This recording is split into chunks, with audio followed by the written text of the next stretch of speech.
मंच पर और मंच के नीचे भी विराजमान सभी परम श्रद्धेय संत मंडली को मेरा सश्रद्ध प्रणाम। उपस्थित सभी श्रोतृ वृंद को भी मेरा प्रणाम।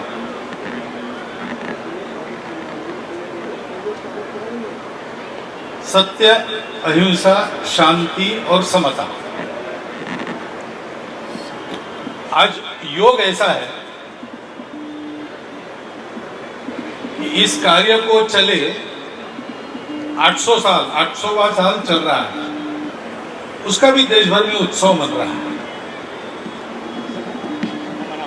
महाराष्ट्र से ये काम चला तो वहां जरा इसका विशेष बोलबाला है, वृत्तपत्रों के विशेषांक वगैरह चल रहे।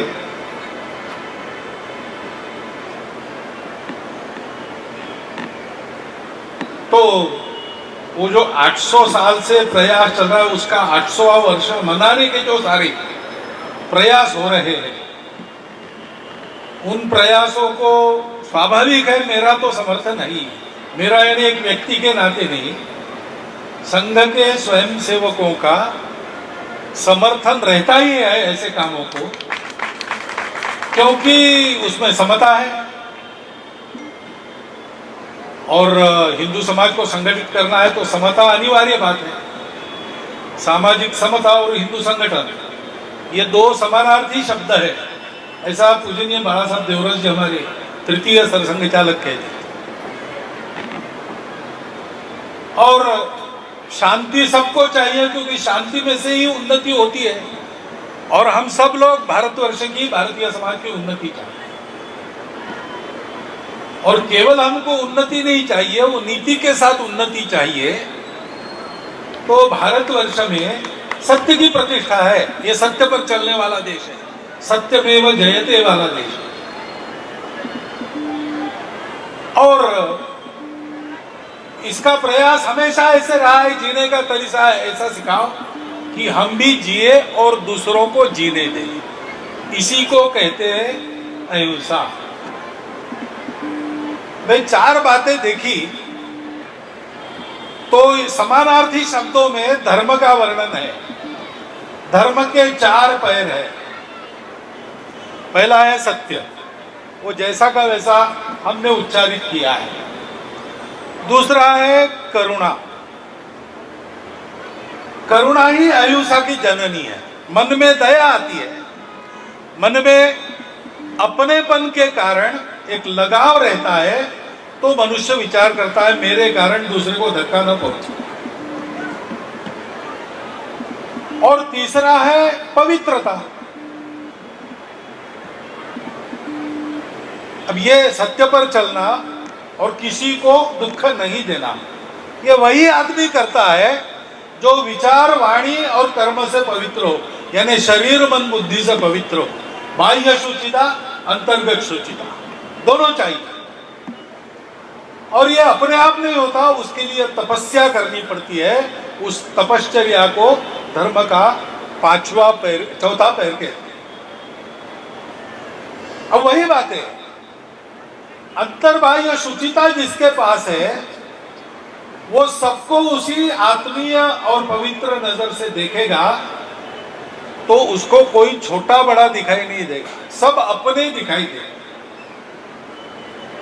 छोटे बच्चे घर में होते हैं, बड़े बूढ़े होते हैं, अपने अपने स्थान के अनुसार उनका मान सम्मान व्यवहार सब होते रहता है, लेकिन मुख्य बात ये रहती, कोई छोटा हो कोई बड़ा हो, घर में सब अपने होते हैं।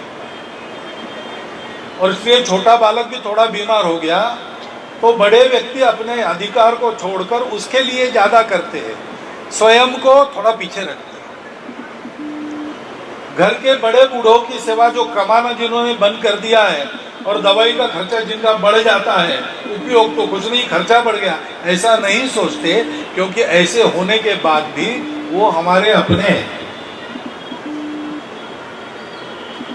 इस अपनत्व के आधार पर 800 साल से ये काम चला है। और दूसरा योग है कि इधर की ओर इसकी जो सभा बनी, उनका ये 1.25 वर्ष शुरू हो गया 14 अप्रैल। 14 अप्रैल का समानता से संबंध है, समता से संबंध है। आज जिनकी जयंती सारे देश में मर रही है, उनका भी सामाजिक विषमता समाप्त करने का ही जीवन कार्य है।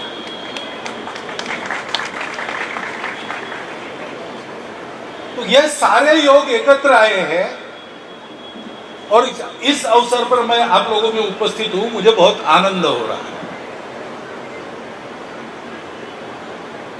क्योंकि पहली बार जब मैं अमरावती के पास भानखेड़ा में और अपने धर्म सम्मेलन में गया था, वो पहली बार ही था। संघ का कोई व्यक्ति सम्मेलन में आए, ये भी पहला ही था। और वहां ऐसे कहा गया कि आज हिंदू समाज ने आखिर हमको अपना कहा। तो मुझे उसका आनंद भी हुआ और दुख भी हुआ कि 800 साल ये क्यों नहीं है। पहली बार हमने किया तब हुआ, ये कारण, ये इसका कोई कारण नहीं था, ये सब अपने ही लोग हैं। चक्रधर स्वामी जी ने गीता के आधार पर ही धर्म ही बताया, और क्या है। भारत धर्म प्राण देश है, भारत का प्राण धर्म है। अगर हम धर्म छोड़ देते तो हम भारत के नहीं रहते। और धर्म यानी केवल कर्मकांड नहीं, वो 4 बातें, सत्य, करुणा, शुचिता, तपस्या, अथवा आपकी आज की शब्दावली में सत्य, अहिंसा, शांति, समता। इसका आचरण होना चाहिए। इसका भाषण होते रहता है, सब लोग करते रहते हैं। जो चक्रधर स्वामी के कार्य में नहीं है वो भी वही करते रहते हैं। यूनो के अध्यक्ष भी वो हिंदू भी नहीं है, वो यही कहते रहते हैं, क्योंकि इसका विरोध कोई भी मनुष्य कर नहीं सकता। यह मनुष्यता के विरुद्ध है इसका विरोध करना, और ये जीवन का सत्य है। लेकिन मुख से उसकी भलावनी करना बात अलग है, इसका आचरण होना चाहिए। और समाज में सतत धर्माचरण चले, इसलिए अपने स्वार्थ को छोड़कर जीवन के सत्य पे सतत संबद्ध रहकर समाज में विचरण करते हुए अलख जगाने वाली मंडली संतों की मंडली रहती है। और वो मंदिर खड़े करते हैं, इसे केंद्र बनाते हैं, जहां से इस संदेश का बौद्धिक और व्यावहारिक भाग सारे समाज में प्रचलित हो जाए। यानी हमको ये ज्ञान भी हो, सत्य क्या है, अहिंसा क्या है, शांति क्या है, समता क्या है, और जो ज्ञान है वैसा व्यवहार भी हो। तो केवल ज्ञान का उपयोग नहीं, पोथी पढ़ी पढ़ी जगम हुआ, पंडित भयानक हो। इन सब पोथियों का सार है अपनापन, प्रेम। ढाई आकर प्रेम का पढ़े सो पंडित। तो मंदिरों का यह महत्व है। मंदिर का केंद्र मूर्ति होती है। वो मूर्ति ऐसी होती है, भगवान अपने यहाँ श्री कृष्ण है, चक्रधर स्वामी है, श्री गोविंद प्रभु जी है। इनका जो जीवन हमको पता है, उस जीवन को देखेंगे तो इन 4 तत्वों की प्रतिमूर्ति वो सब है। सब प्रकार की परिस्थितियों में इन तत्वों का व्यवहार कैसे करना है। व्यवहार अलग अलग हो सकता है परिस्थिति के अनुसार, लेकिन तत्व बिना छूटे उसको बढ़ाने वाला व्यवहार हो। जब जो आवश्यक है सब करना है, लेकिन वो तत्व को छोड़ के नहीं करना है, तत्व को बढ़ाकर ही करना है। ये कैसे किया जाए, ये कसरत जीवन में करनी पड़ती है। उसका उदाहरण वो मंदिर की मूर्तियां हैं, और वो वहां केंद्र में है, वहां से प्रेरणा लेते हैं संत। उस प्रेरणा का प्रचार प्रसार तत्व में और व्यवहार में करते हैं, बोलने में, विचार में और आचरण में करते हैं। इसलिए ये मंदिर, सब प्रकार के मंदिर, सब पंथ संप्रदायों के मंदिर, भारत के जीवन का जब से मंदिर बनना शुरू हो गया मध्य युग में, तब से केंद्र रहे। आज भी अपने अत्यंत और कठिन अवस्था में भी इन मंदिरों में जाके हम लोग सुकून पाते हैं दर्शन करके। हमको समझ में नहीं आता हम क्या पा रहे हैं, लेकिन उस मूर्ति को देखते हैं, उसका चरित्र याद करते हैं, उसको भक्ति भाव से प्रणाम करते हैं, और वरदान कुछ भी मांगे वास्तव में हम उसको वो व्यवहार की प्रेरणा मानते हैं, तो मन शांत हो जाता है। और शांत मन में सब ठीक बातें आती है। अस्थिर मन में सब गलत बातें आ रही। अव्यवस्थित चित्तानाम प्रसादोपि भयंकरा।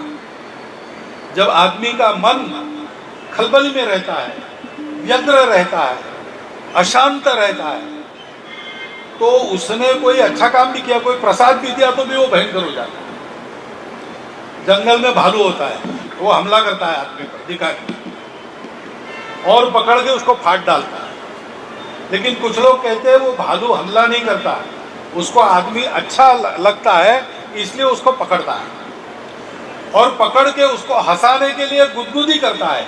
लेकिन स्वयं अवस्थित है, नाखून बड़े हैं, तो उसकी गुदगुदी से अपने सीने पर घाव हो जाता है, पेट फट जाता है। क्योंकि वो अवस्थित है, वो प्रेम से भी कुछ कर रहा है, हमारे लिए आपत्ति हो रही है।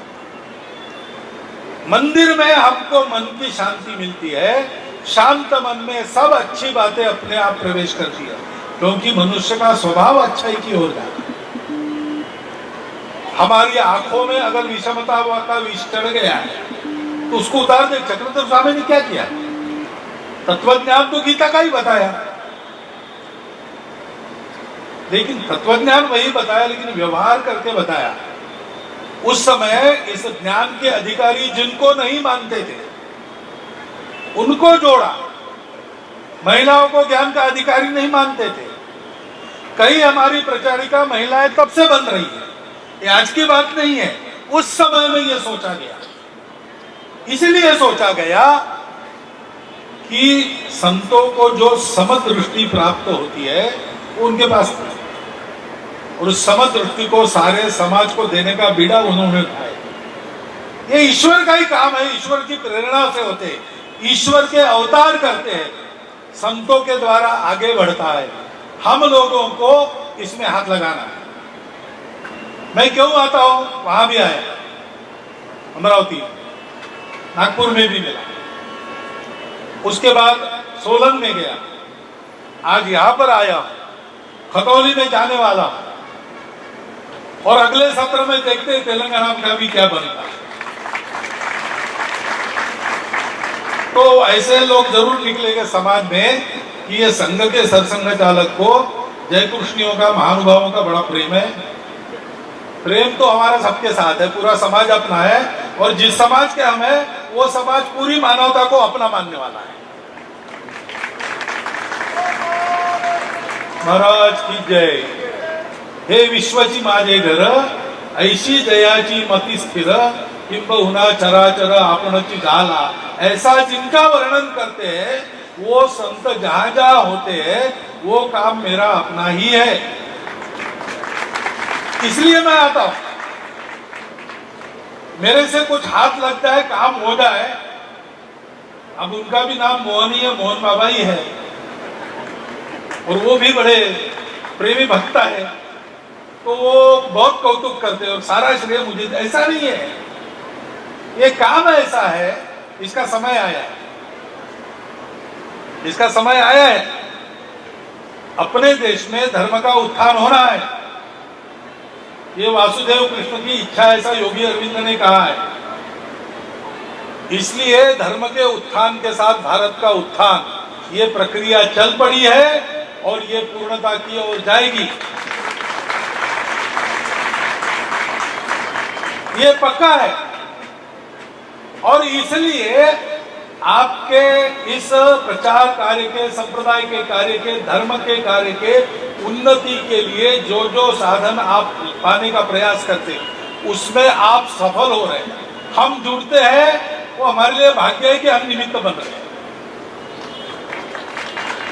किसी के अकेले के कहने से सरकार नहीं करती, उनको पता चलता है ये जो बताया गया है, हाँ ये काम सच्चा है, ये होना चाहिए, ऐसा वो कन्विंस हो जाते हैं, तब वो करते हैं। जिस किसी का शब्द वहां जा सकता है उन सबका काम है ऐसे काम को हाथ लगाना। तो आपको तो वहां शब्द ले जाने की जरूरत नहीं, लेकिन आप इस मंदिर को बड़ा कर सकते, अच्छा कर सकते। उसके लिए व्यय आदि की व्यवस्था में कुछ प्रबंध वगैरह करने के लिए समय, ये सब दे सकते हैं। स्वयं अपने संप्रदाय निर्दिष्ट भक्ति के मार्ग पर, नामस्मरण पर रोज चलकर इस संप्रदाय को ऐसे बढ़ा सकते हैं। आचरण से धर्म बढ़ता है, वो आचरण आप कर सकते हैं। और इसके प्रचार प्रसार में समय देना, शब्द देना, जो कुछ आप दे सकते हैं जिससे उपयोग होता है, वो देकर आप इसको बड़ा कर सकते हैं, क्योंकि ये काम भगवान का है। संत इसको हमारे दरवाजे तक लेके आने वाले लोग हैं, लेकिन ये करना हमको है। भगवान स्वयं काम नहीं करता। गीता में भगवान ने ये नहीं कहा, अर्जुन ने जब कहा नहीं लड़ता हूं, भगवान ने कहा ठीक है तू नहीं लड़ता तो क्या, मैंने सब पहले रच के रखा है, अब मैं ही कर देता हूं पूरा। भगवान कर सकते थे, उन्होंने वैसा नहीं किया। रणांगण के बीच में 18 अध्याय गीता बताई अर्जुन को, उसको तैयार किया, उससे करवाया, स्वयं केवल रथ चलाया। तो भगवान अपने हाथ से काम नहीं करते, भगवान है करो नहीं अकर्ता, करके भी अकर्ता रहते। गुरु नानक देव जी ने कहा बाबर के आक्रमण का वर्णन करते समय कि कुछ अहंकार हो गया यहाँ के समाज को, तो सबक सिखाना था, तो क्या किया, आप ही दोष न लेवे करता जमकर मुगल चढ़ाया। तो सबक सिखाने के लिए स्वयं पर दोष भगवान लेते नहीं, तो मुगलों को निमित्त बनाया यहाँ तबाही का। भगवान की पद्धति ऐसी है, अच्छा करना हो, बुरा करना हो, कुछ भी बुरा तो होता नहीं, सृष्टि आगे ले जाने के लिए जो कुछ करना हो वो स्वयं करते नहीं, करवाते हैं। तो भगवान के कार्य का करने वाला बनना, नौकर बनना, उसका जो बताया जाता है वो करने वाला, ये सौभाग्य मनुष्य को मिला है और किसी प्राणी को नहीं मिला है। उसके लिए उसके दिमाग में बुद्धि रखी है, चिंतन रखा है, उसका उपयोग करके इस कार्य को बढ़ाने वाली सब बातें हम अपने अपने सामर्थ्य शक्ति के अनुसार पवित्र मन से, पवित्र वाणी से सबके प्रति समदृष्टि रखकर करते चले। इसलिए आज इस समारंभ का आयोजन हुआ, ऐसा मैं मानता हूं, और इसलिए इस प्रयोजन को आपके सामने रखता हूं। इस रखने में मेरी छोटी बुद्धि के कारण कुछ कम अधिक हो गया होगा, तो यहाँ उपस्थित सभी अधिकारी वर्ग की क्षमा याचना करता हूं, और मेरा आपने सुन लिया इसलिए आपको धन्यवाद देता हुआ मेरे विचार पूर्ण करता हूं। नमस्कार।